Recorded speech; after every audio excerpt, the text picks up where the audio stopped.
ونشهد أن سيدنا وسندنا وحبيبنا وحبيب قلوب ربنا وحبيب قلوب ربنا وطبيبنا ومولانا محمدا عبده ورسوله صلى الله تعالى عليه بالحق بشيرا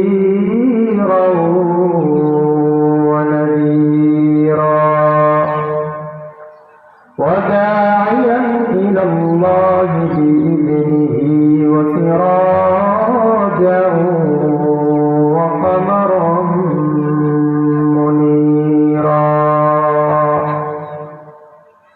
أما بعد فأعوذ بالله من الشيطان الرجيم بسم الله الرحمن الرحيم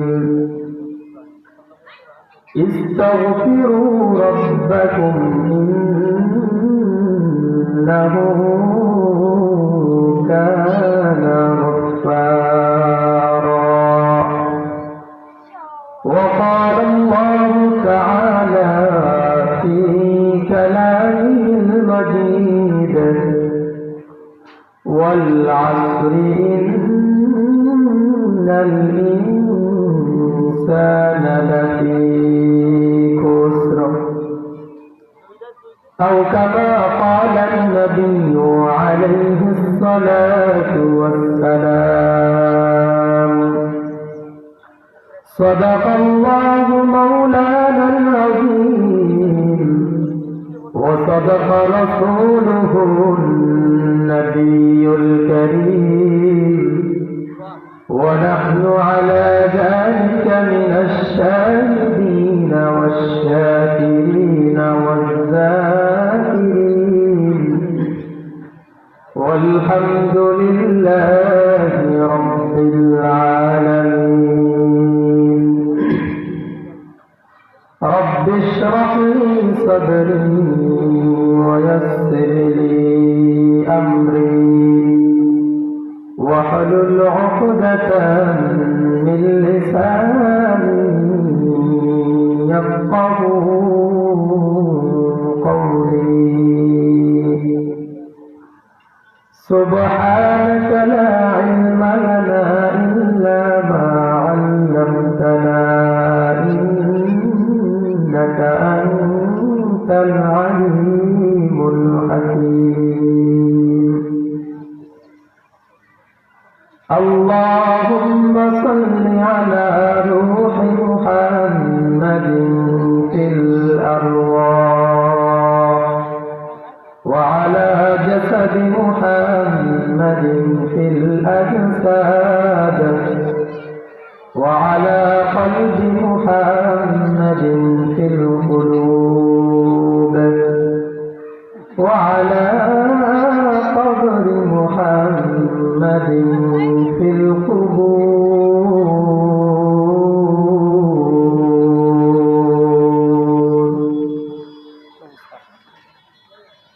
सूरज ने दिया अपने शुआओं पैगाम सूरज ने दिया अपने शुआओं पैगाम दुनिया के अजब चीज कभी सुबह कभी शाम दुनिया के अजब चीज कभी सुबह कभी शाम दुनिया में हो दुनिया का तलबगार नहीं हो दुनिया में हो दुनिया का तलबगार नहीं हो बाजार से गुजर व खरीदार नहीं हो बाजार से गुजर व खरीदार नहीं हो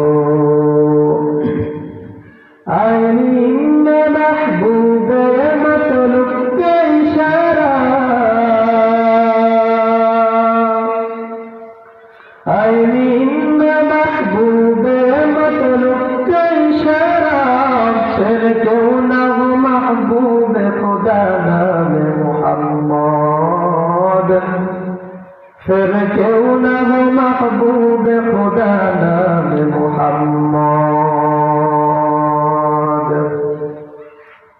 अल्हम्दुलिल्लाह। চরশরিয়া কাসিমুল উলুম মাদ্রাসা ও এতিমখানা 25তম বাৎসরিক মাহফিলের সম্মানিত সভাপতি, বিশেষ অতিথি ও অন্যান্য আলোচকবৃন্দ, জাতির মাতার মুকুট, জাতির রাহবার হযরত উলামায়ে কেরাম এবং আমার সামনে উপস্থিত বাংলার দূর দূরান্ত থেকে আগত আল্লাহ পাকের আশিকিন, জাকিরিন, শাকিরিন, মুহিব্বিন, মুরাব্বিয়ানে আযম, কলিজার টুকরা আমার সমবয়সী যুবক বন্ধুগণ, স্নেহের ছোট ভাই, পর্দার অন্তরালে অবস্থানরত শ্রোতার সম্মানিত মা ও বোনেরা, সৃষ্টির মহান স্রষ্টা ওই মহান রব্বুল আলামিনের দরবারে অসংখ্য অগণিত কালিমাতে শুকর ও সুজুদ, যে মহান রব্বুল আলামিন আমাকে আপনাকে অত্যন্ত দয়া করে, মায়া করে, ভালোবেসে এই ফিতনা ফাসাদের জামানায় দুনিয়ার সকল প্রকার কাজ কর্ম থেকে পার করে অত্র ইউনিয়নের হাজারো লক্ষ লক্ষ মানুষের মধ্য থেকে বাছাই করে করে আল্লাহর হাবিবের ঘোষণা অনুযায়ী দুনিয়ার শ্রেষ্ঠ মজলিস, জান্নাতের মজলিস, বেহেশতের বাগান, এই বাগানে আমাদেরকে একত্রিত হয়ে বসার তৌফিক দান করেছেন। এজন্য সকলে একবার অন্তর থেকে শুকরিয়াটা আদায় করি, বলি আলহামদুলিল্লাহ। মুহতারাম হাজিরিন, সর্বদা প্রশংসা চলবে কার? মনে করেন আপনি আর আমি খুবই গরিব মানুষ, দিন আনি দিন খাই, কোন রকম বাঁচি আর কি, তারপরে প্রশংসা করবো কার? আর একজন লক্ষ লক্ষ টাকার মালিক, টাকা পয়সার অভাব নেই, সম্মানের অভাব নেই, ইজ্জতের অভাব নেই, তারপরেও সে প্রশংসা করবে কার? সুতরাং সর্ব অবস্থায় প্রশংসা চলবে কার? একমাত্র আল্লাহ রাব্বুল আলামিনের। মুহতারাম হাজিরিন, সময় সংক্ষিপ্ত, তো অল্প সময়ে কিঞ্চিত আলোচনা করবেন ইনশাআল্লাহ। আল্লাহ পাক রব্বুল আলামিন আমাকে আপনাকে অত্যন্ত দয়া করে, মায়া করে বানিয়েছেন। এই পৃথিবীর বুকে আল্লাহ তাআলা অসংখ্য অগণিত মাখলুক সৃষ্টি করেছেন। সমস্ত মাখলুকের মধ্যে আল্লাহ পাক রব্বুল আলামিন মানব জাতিকে সর্বশ্রেষ্ঠ জাতি হিসাবে ঠিক করেছেন। মানব জাতিকে আল্লাহ তাআলা সবচেয়ে শ্রেষ্ঠ জাতি হিসাবে সৃষ্টি করেছেন। সুতরাং আল্লাহ তাআলা বলেন, আমি আল্লাহ তাআলা আসমান জমিন বানাইলাম কুন ফায়াকুন বলে। আমি আল্লাহ তাআলা পাহাড় পর্বত বানিয়েছি কুন বলে, সঙ্গে সঙ্গে ফায়াকুন হয়ে গিয়েছে। আমি আল্লাহ তাআলা পশু পাখি, নদী নালা, মাছ, সমুদ্রে সব কিছু সৃষ্টি করলাম কুন বলে, সঙ্গে সঙ্গে ফায়াকুন হয়ে গিয়েছে। কিন্তু আমি আল্লাহ তাআলা মানব জাতিকে এত বেশি মহব্বত করি, এত বেশি ভালোবাসি, যে মানব জাতিকে আমি আল্লাহ তাআলা কুন ফায়াকুন বলে বানাই নাই, বরং আমি আল্লাহ তাআলা আমার কুদরতি হাতের দ্বারা বড় মায়া করে, বড় ভালোবেসে মানব জাতিকে আমি সৃষ্টি করেছি। এজন্যই মানব জাতি আল্লাহ তাআলার দরবারে সবচেয়ে শ্রেষ্ঠ জাতি। আল্লাহ রাব্বুল আলামিন বলেন, ও বান্দা, দুনিয়ার মধ্যে আমি গাছপালা বানাইলাম, দুনিয়ার মধ্যে আমি নদী নালা বানাইলাম, আসমান বানাইলাম, জমিন বানাইলাম, তবে প্রত্যেকটা জিনিস যখন আমি আল্লাহ তাআলা তৈরি করলাম, তৈরি করার ইচ্ছা যখন আমি রব্বুল আলামিন পোষণ করলাম, আমি সঙ্গে সঙ্গে বললাম কোন। আমি কোন বলার সঙ্গে সঙ্গে ওই জিনিসটা হয়ে গিয়েছে। কোন বলতে দেরি আছে, আমি আল্লাহ তাআলা কোন বলার সঙ্গে সঙ্গে বেকুন হয়ে গেল। কিন্তু বান্দা, আমি তোমাকে এত বেশি ভালোবাসি, এত বেশি মহব্বত করি, তোমাকে আমি কোন বেকুন বলে বানাই নাই, বরং আমি আল্লাহ তাআলা তোমাকে বড় মায়া করে, তোমাকে বড় মহব্বত করে আমি আল্লাহ তাআলার কুদরতি হাতের মাধ্যমে বানাইলাম। ও বান্দা, এই কারণেই তো আল্লাহ তাআলা মানব জাতিকে শ্রেষ্ঠত্ব দান করেছেন। এই মানব জাতিকে আপনাকে আমার আল্লাহ তাআলা শ্রেষ্ঠত্ব বানিয়েছেন। এই শ্রেষ্ঠ মানুষের শ্রেষ্ঠত্ব ধরে রাখার দরকার আছে না নাই? আল্লাহ তাআলা বলেন মানুষকে আমি শ্রেষ্ঠ বানাইলাম, কিন্তু মানুষেরও তো মানুষের শ্রেষ্ঠত্ব ধরে রাখার দরকার আছে। মানুষ তো বড় অবুঝ, মানুষের তো কোনো জ্ঞান নাই। আমি আল্লাহ যেই জ্ঞান দিয়েছে এই জ্ঞানের বাহিরে তো মানুষের কোনো জ্ঞান নাই। সুতরাং কিভাবে শ্রেষ্ঠত্ব ধরে রাখবে এই জিনিসটা আমি আল্লাহ তাআলা শিখাই দিলাম। আল্লাহ পাক রব্বুল আলামিন বলেন, ও বান্দা তোমাকে আমি শ্রেষ্ঠ বানাইলাম, তুমি যদি তোমার শ্রেষ্ঠত্ব ধরে রাখতে চাও দুইটা কাজ করতে হবে, দুইটা সিস্টেমকে অবলম্বন করতে হবে। কয়টা সিস্টেম? দুইটা সিস্টেম। আল্লাহ পাক রব্বুল আলামিন বলেন, এক নাম্বার সিস্টেমের নাম হলো থিওরিক্যাল সিস্টেম, দুই নাম্বার সিস্টেমের নাম হলো প্র্যাকটিক্যাল সিস্টেম। ও দুনিয়ার মুসলমান ইমানদার আল্লাহর গোলাম, একটা বার বাতির দিকে তাকায় দেখেন, এই বাতিটা যদি জ্বালাইতে হয়, এই বাতি দিয়ে যদি ময়দানটাকে আলোকিত করতে হয়, দুইটা তারের প্রয়োজন আছে না নাই? একটা তার দরকার আছে নেগেটিভ তার, আর একটা তারের দরকার পড়ে পজিটিভ। নেগেটিভ আর পজিটিভ যখন একসাথে লাইন দেওয়া হয়, ওই বাতির মাধ্যমে জায়গায় স্থানটা আলোকিত হয়ে যায়। নেগেটিভ আর পজিটিভ যখন একত্রিত করা হয়, ওই একত্রিত হওয়ার কারণে সাউন্ড সিস্টেম চলতে থাকে। নেগেটিভ আর পজিটিভ যখন একত্রিত করা হয়, তখন বিভিন্ন কলকারখানার মেশিনগুলো চলতে থাকে। ও বান্দা, একটা তার দ্বারা তুমি আলোকিত করতে পারবে না, একটা তারের মাধ্যমে তুমি সাউন্ড সিস্টেম চালু করতে পারবে না, একটা তারের মাধ্যমে বান্দা তুমি কলকারখানার ফ্যাক্টরি চালাইতে পারবে না। সুতরাং সে ফ্যাক্টরি যদি চালাইতে হয়, বাতির মাধ্যমে যদি ময়দানকে আলোকিত করতে হয়, তার লাগবে কয়টা? অনেকভাবে আল্লাহ তাআলা বলেন, বান্দা তোমাকে আমি শ্রেষ্ঠ বানাইলাম, তবে তুমি যদি তোমার এই শ্রেষ্ঠত্ব ধরে রাখতে চাও, তোমাকে অবলম্বন করতে হবে দুইটা সিস্টেম। একটা সিস্টেম হলো থিওরিক্যাল সিস্টেম, দুই নাম্বার সিস্টেমের নাম হলো প্র্যাকটিক্যাল সিস্টেম। ও বান্দা, থিওরিক্যাল সিস্টেম হলো আমি আল্লাহ তাআলার কিতাব। আল্লাহ তাআলা বলেন থিওরিক্যাল সিস্টেম হলো কিতাবুল্লাহ, আর প্র্যাকটিক্যাল সিস্টেম হলো রিজালুল্লাহ। জীবনটাকে যদি সাজাইতে চাও, ভালো করে যদি জীবনটাকে তুমি বাস্তবায়ন করতে চাও, দুইটা সিস্টেম তোমার প্রয়োজন আছে। কিতাবুল্লাহর দরকার আছে, রিজালুল্লাহর দরকার আছে। এই দুনিয়ার মধ্যে যদি কোনো বান্দা বলে আমি কিতাব মানি, রিজাল মানি না, অর্থাৎ আমি কোরআন মানি, রাসূল মানি না, ওই ব্যক্তি কোনো তার বিনিময় সফলতা অর্জন করতে পারবে না।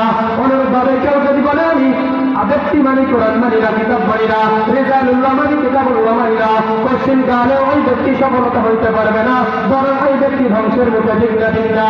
ও মুসলমান ইমানদার আল্লাহ তাআলার গোলাম, আল্লাহ তাআলা ডাক দিয়া বলে, বান্দা যদি তুমি সফল হতে চাও, বান্দা তুমি যদি তোমার জীবনটাকে আমার রাস্তায় বিলীন করতে চাও, কালকে আমাদের কঠিন ময়দানে বান্দা যদি তুমি জান্নাত কামাইতে চাও, তাহলে এই দুইটা সিস্টেম তোমাকে অবলম্বন করতে হবে। সুতরাং কিতাবুল্লাহ, রিজালুল্লাহ, এই দুইটা সিস্টেমকে ফলো করে করে তুমি আগে যাও, বান্দা তোমার জীবনটা সফল হয়ে যাবে। ও বান্দা, কিতাবুল্লাহ আল্লাহ তাআলার কিতাব, আর রিজালুল্লাহ হলো মানুষের মধ্যে রাহমাতুল লিল আলামিন। আল্লাহ তাআলার কিতাবের দরকার আছে, রাহমাতুল লিল আলামিনের সুন্নাতের দরকার আছে না নাই? সুন্নাতের দরকার আছে। ও মুসলমান, সময় সংক্ষেপ, একটা কথাই তোমাদেরকে বলে যাই। আল্লাহ তাআলা কোরআনের মধ্যে বলে দিয়েছেন, ওই কিতাবুল্লাহর মধ্যে আল্লাহ তাআলা বলেন, ইস্তাগফিরু রাব্বাকুম ইন্নাহু কানা গাফফারা। ও বান্দা, দুনিয়ার জমিনে তুমি অন্যায় করেছো, দুনিয়ার জমিনে তুমি নামাজ পড়তে পারো নাই, দুনিয়ার জমিনে জীবিত থাকতে তুমি জিনা করেছো, দুনিয়াতে বেঁচে থাকতে তুমি ব্যভিচার করেছো, বান্দা ব্যবসার মধ্যে তুমি মাল কম দিয়েছো, ওজনের মধ্যে তুমি সম্পদ কম দিয়েছো। ও বান্দা, তুমি মানুষের হাত নষ্ট করেছ। ও বান্দা, এমন কোনো গুনাহ নেই যেই গুনাহ তুমি করো নাই, তবে তুমি হতাশ হও না বান্দা, তুমি তারপরেও হতাশ হও না। আল্লাহ তাআলা বলেন, ইয়া আইয়ুহাল্লাযীনা আমানু, হে ঈমানদারগণ, ইস্তাগফিরু রাব্বাকুম, সমুদ্রের ফেনা পরিমাণে যদি তুমি গুনাহ করে ফেলো, আমি আল্লাহ তাআলার দরবারে তুমি ইস্তিগফার করো, আমি আল্লাহ তাআলার দরবারে তুমি ক্ষমা চাও, আমি আল্লাহ তাআলা তোমার জীবনের সব গুনাহ মাফ করে দিব। ও বান্দা, তোমার যত গুনাহ হয়ে যাক না কেন, তোমাকে তো আমি আল্লাহ তাআলা বানাইলাম। শয়তান তো ওই সময় ওয়াদা করেছে, আদম আলাইহিস সালাতু ওয়াস সালামকে যখন না করে, আদমকে যখন সিজদা করে নাই, ওই সময় তো শয়তান ওয়াদা দিয়েছে বান্দাকে ধোঁকা দিবে। আল্লাহ তাআলা বলেন, শয়তান তুই আমার বান্দাকে ধোঁকা দিবি, আর আমার বান্দা তোর ধোঁকায় পড়ে পড়ে যখন অন্যায় করবে, আর এই অন্যায় করার পরেও যদি আমার কোনো বান্দা অনুতপ্ত হয়, এই অন্যায়টা যদি বুঝতে পারে, আর অন্যায়টা বোঝার পরে যদি আমি আল্লাহ তাআলার কাছে তওবা করে, আমি আল্লাহ ওই বান্দা যত গুনাহ করেছিল, বান্দার সমস্ত গুনাহগুলোকে আমি সওয়াবের দ্বারা পরিবর্তন করে দিব। বলেন আল্লাহু আকবার। ও মুসলমান ইমানদার, আল্লাহ তাআলা বলেন, ও বান্দা, এখন তুমি হয়রান হও না, যত গুনাহ করো তুমি নিরাশ হও না। ইয়া আইয়ুহাল্লাযীনা আমানু করো না কেন, আল্লাহ তাআলার রহমত থেকে তুমি নিরাশ হও না, কেননা আল্লাহ তাআলার দয়ার কোনো সীমা নাই। বান্দা যত গুনাহ করো সমস্ত গুনাহ আল্লাহ তাআলা ক্ষমা করে দেবে। তবে বান্দা তোমাকে একটা কাজ করতে হবে, কখনো আল্লাহ তাআলার সাথে শিরক করা যাবে না, আল্লাহ তাআলার ইবাদতের মধ্যে অন্য কাউকে সমকক্ষ করা যাবে না, বান্দার হক কখনো নষ্ট করা যাবে না। এই দুই কাজ থেকে তুমি যদি বেঁচে থাকতে পারো, আল্লাহ তাআলা যত গুনাহ আছে সব গুনাহ মাফ করে দিবেন। ও মুসলমান ইমানদার, আমি খুতবার মধ্যে দুইটা আয়াতে কারিমা তেলাওয়াত করেছি। খুবই সংক্ষিপ্ত ছোট্ট একটি সূরা, যেই সূরাটা আপনারা সকলেই জানেন। সূরাটার নাম হলো সূরাতুল আসর। কি সূরা বললাম? সূরাতুল আসর। এই সূরার মধ্যে আল্লাহ তাআলা কসম খেয়েছেন। আল্লাহ তাআলা বলেন ওয়াল আসরি, আসরের সময়ের কসম। ইন্নাল ইনসানা লাফি খুসর। প্রথমে আল্লাহ তাআলা সুসংবাদ দিয়েছেন, সুসংবাদ দেওয়ার পর আল্লাহ তাআলা আবার সতর্ক করতেছেন, ও বান্দা সুসংবাদ পেয়ে তুমি হয়রানি হয়ে যাও না, সুসংবাদ পেয়ে তুমি নাফরমানিতে লিপ্ত হয়ে যাও না, সাবধান সাবধান বান্দা, সময়টাকে কাজে লাগাও। আল্লাহ তাআলা বলেন ওয়াল আসরি, আসরের সময়ের কসম। ও বান্দা, আল্লাহ তাআলা আসরের সময়ের কসম কেন কইলেন? একটা চিন্তা করে দেখো, ছোট্ট একটা উদাহরণ দেয়। দুনিয়ার মধ্যে যখন সকালবেলা তুমি কাজ করার জন্য বাসা থেকে বের হও, সন্ধ্যাবেলা যখন তুমি বাসার দিকে ফিরতে চাও, তোমার মাথার ভিতরে একটা চিন্তা কাজ করে, সকালটা যদি পার হয়ে যায়, সারাটা দিন যদি আস্তে আস্তে পার হয়ে যায়, অতিবাহিত করতে পারি, বিকাল করি আজকে এই মালিকের কাছ থেকে আমি পারিশ্রমিক পেয়ে যাব। এই আশা থাকে না? আশা থাকে না? থাকে না? এই আশা নিয়ে নিয়ে তুমি ইমানদার মানুষের দরবারে কাজ করো, মানুষের অন্যের ক্ষেত্রের মধ্যে গিয়ে তুমি কৃষি কাজ করো, অন্যের ক্ষেত্রে গিয়ে তুমি কাজ করো, কারখানার ভিতরে গিয়ে তুমি কাজ করো, ঢাকা শহরে বড় বড় গার্মেন্টসের ভিতরে গিয়ে তুমি কাজ করো। ও বান্দা, তোমার একটাই তো চিন্তা থাকে, সময়টা যখন শেষ হবে, সকালে যাবো যখন বিকালটা ঘনিয়ে আসবে, আমার কাজটাও শেষ হয়ে যাবে, মালিক আমাকে পারিশ্রমিক দিবে, এই পারিশ্রমিক নিয়ে আমি বাসায় চলে আসবো, এই টাকা দিয়ে আমি আমার ফ্যামিলি দিদি ছেলে সন্তানদেরকে আহার পোষণ করাবো। ও বান্দা, আল্লাহ তাআলা ডাক দিয়ে বলেন আসরের সময়, এই জন্য আমি আল্লাহ তাআলা কইলাম আসরের কসম কেন করলাম? ও বান্দা, তোমার জিন্দেগীর হায়াতের দিকে তাকায় দেখো, একটা সময় আছে যেই সময় তুমি খুবই ছোট ছিলা, এরপরে তোমার জীবনটা অতিবাহিত হতে হতে তুমি কিশোর হয়ে গিয়েছ। ও বান্দা, তারপরে তুমি যুবক হয়ে গেলা, এখন তোমার বৃদ্ধ বয়স, তোমার যৌবনের আসরের সময় ঘনিয়ে এসেছে, ফজর থেকে তোমার হায়াত শুরু হয়েছে, আসর পর্যন্ত আসা মানে তোমার হায়াত শেষের দিকে, এখন তোমার হিসাব রাখার সময় ঘনিয়ে এসেছে, ঠিক না? ঠিক না? ও বান্দা, আল্লাহ তাআলা এই জন্য সময়ের গুরুত্ব বুঝিয়েছেন। সময়ের গুরুত্ব বুঝিয়ে আল্লাহ তাআলা বলেন আসরি, আসরের সময়ের কসম। ইন্নাল ইনসানা লাফি খুসর, সমস্ত মানুষ ক্ষতিগ্রস্তের মধ্যে রয়েছে, সমস্ত মানুষ ভ্রান্তির মধ্যে রয়েছে। পৃথিবীর সমস্ত মানুষকে আল্লাহ তাআলা জিন্স শব্দ ব্যবহার করেছেন। ইন্নাল ইনসানা, এইখানে আল্লাহ তাআলা জিন্স বুঝিয়েছেন, জিন্স ব্যবহার করে আল্লাহ তাআলা সমস্ত মানুষকে বুঝিয়েছেন। আল্লাহ তাআলা বলেন সমস্ত মানুষ ক্ষতিগ্রস্তের মধ্যে রয়েছে, তবে 4 গুণওয়ালা মানুষ ব্যতীত। 5 গুণওয়ালা মানুষ, এই 4টা গুণ যদি বান্দা তুমি অর্জন করতে পারো, আল্লাহ তাআলা বলেন এই 4 গুণওয়ালা মানুষ জান্নাতের মধ্যে চলে যাবে। 1 নাম্বার গুণ হলো ইল্লাল্লাযীনা আমানু, ওই সকল ব্যক্তিরা যারা ঈমান এনেছে, ইল্লাল্লাযীনা আমানু ওয়া আমিলুস সালিহাত। 2 নাম্বার গুণ হলো যারা আমল সালেহ করেছে, অর্থাৎ নেক আমল করেছে, ওয়া তাওয়াসাউ বিল হাক্কি, এবং অন্যকে সৎ কাজের পরামর্শ দিয়েছে। 3 নাম্বার গুণ হলো কখনো মানুষকে অসৎ পরামর্শ দেয় নাই, সর্বদা সৎ পরামর্শ দিয়েছে। ওয়া তাওয়াসাউ বিস সাবরি। 4 নাম্বার গুণ হলো, ও বান্দা, তুমি গিয়ে দেখবা মাঠের মধ্যে অন্যায় কাজ চলতেছে, ওইখানে গিয়ে দেখবা গান বাজনার আড্ডা চলতেছে, ওই জায়গায় যখন তুমি বাধা দিতে যাইবা তোমার বিরুদ্ধে অ্যাকশন আসবে। বান্দা, যখন তুমি বাধা দিতে যাইবা তোমার উপরে রিঅ্যাকশন করবে। বান্দা, যখন তুমি খারাপ কাজের জন্য বাধা দিবা, শয়তান তোমাকে লাঠি মারতে চাইবে। ও বান্দা, এই খারাপ কাজে তুমি বাধা দেওয়ার পরে যদি তুমি ধৈর্য ধারণ করতে পারো, এই 4টা গুণ যদি তুমি অর্জন করতে পারো, বান্দা, তোমার জন্য রয়েছে জান্নাত। 1 নাম্বার গুণ কি বললাম? 1 নাম্বার কি করতে হবে? 1 নাম্বার ঈমান আনতে হবে। কথা না বলে তো আমি বুঝবো না। 1 নাম্বারে কি? ঈমান আনতে হবে। আল্লাহ তাআলা হাবিব বলে, আল্লাহ তাআলা বলেন ইন্নাল ইনসানা লাফি খুসর ইল্লাল্লাযীনা আমানু, যারা ঈমান এনেছে। ও বান্দা, আপনি আর আমিও তো ঈমানদার, আপনার আমার মতো ছোট ছোট ঈমানদারেরও দাম আছে। তবে আল্লাহ তাআলা বলেন ইয়া আইয়ুহাল্লাযীনা আমানু, হে ঈমানদারগণ, আমিনু কামা আমানান নাস, হে ঈমানদার জানি তুমি ঈমানদার। তারপর আল্লাহ তাআলা বলেন আমিনু, তুমি ঈমান আনো কামা আমানান নাস, যেইভাবে ঈমান এনেছে। ছোট্ট একটা উদাহরণ আপনাদেরকে দিয়ে যাই। তাফসীরে ইবনে কাসির রাহমাতুল্লাহি আলাইহি লিখেন, ও দুনিয়ার মানুষ শুনে নাও, ফিরআউনকে চিনেন নাকি? দেখছেন নাকি আপনারা? ফিরাউনকে দেখেন নাই? ফিরাউনের নাম শুনেছেন? ফিরাউনের একটা মেয়ে ছিল, ওই ফিরাউনের মেয়ের পরে একজন দাসী ছিল। কি ছিল? একটা দাসী ছিল। ফিরাউনের দাসী, ফিরাউনের মেয়ের দাসী একদিন ফিরাউনের মেয়ের চুল আশ্রাইতেছে, চুল আশ্রাইতে হঠাৎ করে ফিরাউনের মেয়ের দাসীর হাত থেকে চিরুনিটা পড়ে গিয়েছে। চিরুনিটা যখন মাটির মধ্যে পড়ে যায়, পড়ে যাওয়ার সঙ্গে সঙ্গে ফিরাউনের মেয়ের দাসী চিৎকার দিয়ে বলে ইন্না লিল্লাহ। ফিরাউনের মেয়ে জিজ্ঞেস করে ওখান থেকে কার নাম উচ্চারণ করলি? এবার ফিরাউনের মেয়ের নাম হলো, দাসীর নাম ছিল মাসেদা। মাসেদা ডাক দিয়ে বলল আমি আমার আল্লাহ তাআলার নাম উচ্চারণ করলাম। ও বান্দা, এই মাসেদা ফিরাউনের ঘরে চুপি মানে নিছিল, গোপনে আল্লাহ তাআলার ইবাদত করতে কেউ জানতো না। ফিরাউনের মেয়ের খেদমত করতো, আল্লাহ তাআলার ইবাদত করতো। ফিরাউনকে খোদা বলে খোদা স্বীকার করতো না। হঠাৎ করে যখন ফিরাউনের মেয়ের দাসীর হাত থেকে চিরুনিটা পড়ে যায়, আর চিরুনিটা পড়ে যাওয়ার সঙ্গে সঙ্গে যখন বলে ওঠে ইন্না লিল্লাহ, ইন্না লিল্লাহ যখন বলতে থাকে, ফিরাউনের মেয়ে ডাক দিয়ে বলে মাসেদা, তুমি আবার কার নাম নিলা? আল্লাহ আবার কে? ইন্না লিল্লাহ, লিল্লাহ মানে আল্লাহর জন্য। ও বান্দা, ফিরাউনের মেয়ে ডাক দিয়ে বলে মাসেদা, তুমি আল্লাহর নাম বলছো কেন? আল্লাহ আবার কে? ফিরাউনের মেয়ে ডাক দিয়ে বলে, ও ফিরাউনের মেয়ের দাসী ডাক দিয়ে বলে, ও ফিরাউনের কন্যা, ও ফিরাউনের মেয়ে, তুমি শুনে নাও, তোমার বাবা ফিরাউনকে যে আল্লাহ বানাইছে, তোমাকে যে আল্লাহ বানাইছে, আমি মাসেদাকে যে আল্লাহ বানাইছে, আমি ওই আল্লাহ তাআলার নাম নিয়েছি, উনি হলো ওই আল্লাহ। এবার ফিরাউনের মেয়ে ডাক দিয়ে বলে মাসেদা সাবধান, একবার তুমি আল্লাহর নাম নিয়েছো, খবরদার দ্বিতীয়বার আল্লাহ তাআলার নাম নিবা না, কেননা এই জায়গার খোদা হলো আমার বাবা ফিরাউন।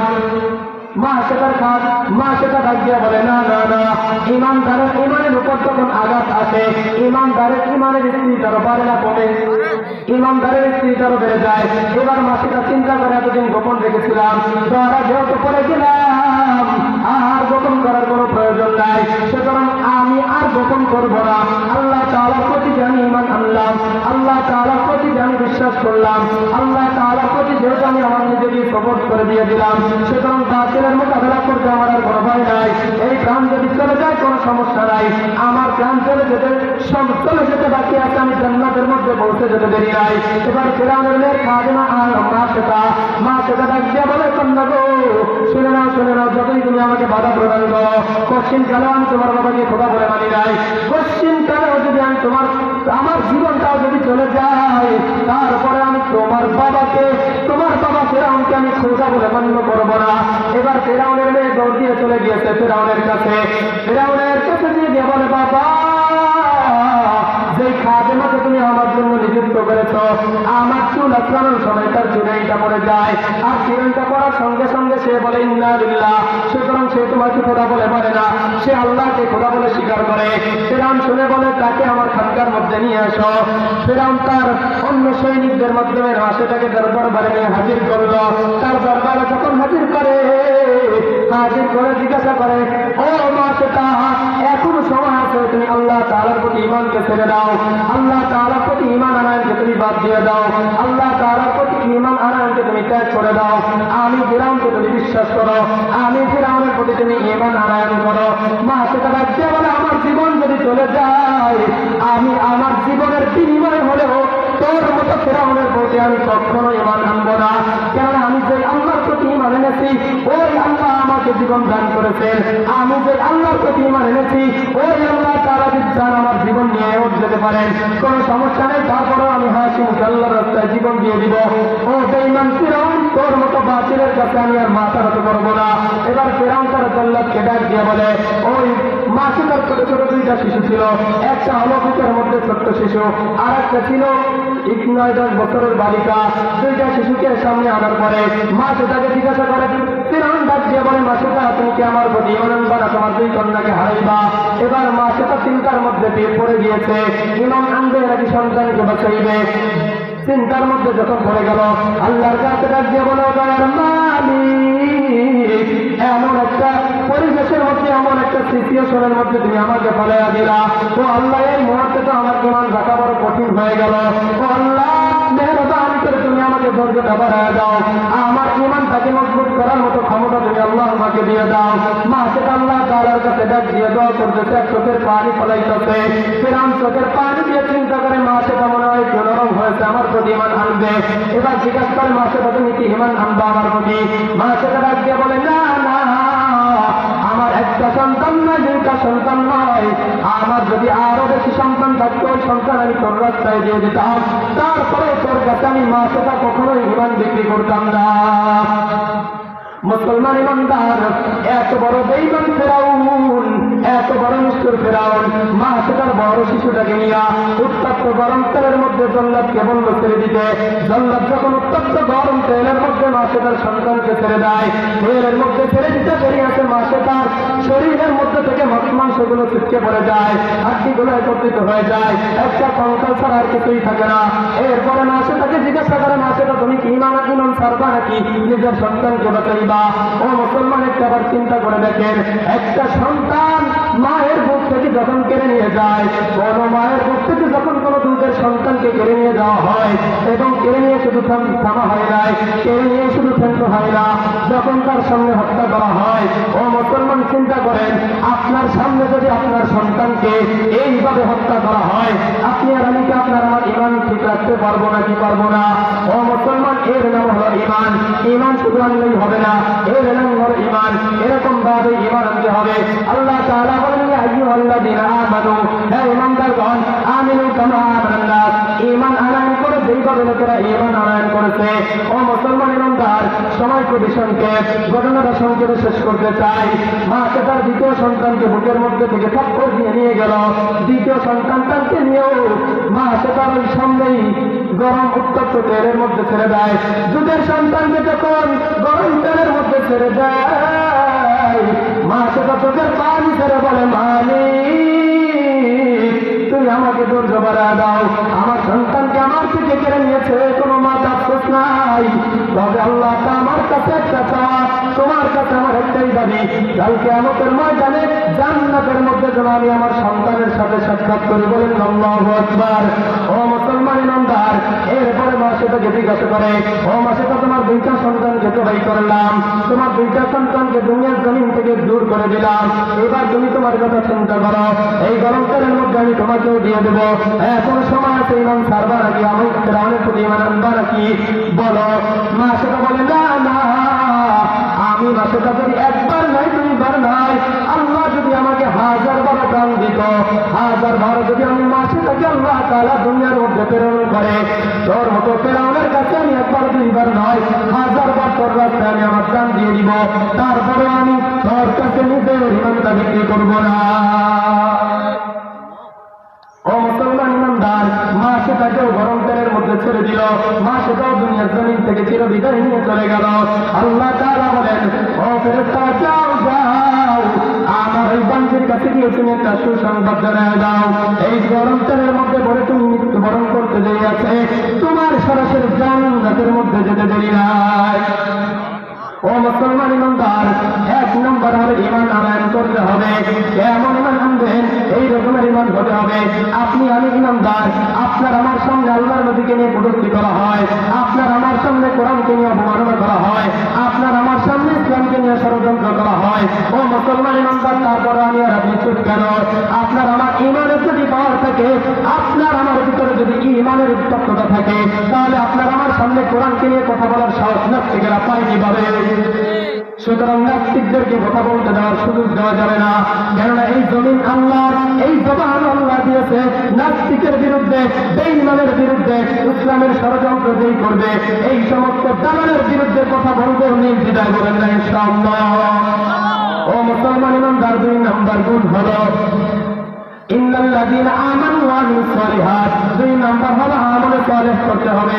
ও মুসলমান, আমি আর আপনি নামাজ পড়তেছি, তবে একটা কথা চিন্তা করুন, আল্লাহর হাবিব বলেন, তরাবুল ইলমি ফরিদাতুন আলা কুল্লি মুসলিম, এর শিক্ষা করা প্রত্যেকটি মুসলমানের উপর ফরজ। ও মুসলমান, আল্লাহর হাবিব মাওলানা হওয়া ফরজ করেন নাই, হাফেজ হওয়া ফরজ করেন নাই, মুফতি সাহেব হওয়া ফরজ করেন নাই, তবে আপনার আমার উপর এতটুকু ইলম অর্জন করা ফরজ, যতটুকু ইলমের মাধ্যমে ইসলামী শরিয়া মোতাবেক জীবনটাকে পার করা যায়, আল্লাহ তাআলার হুকুম মোতাবেক নামাজটাকে আদায় করা যায়।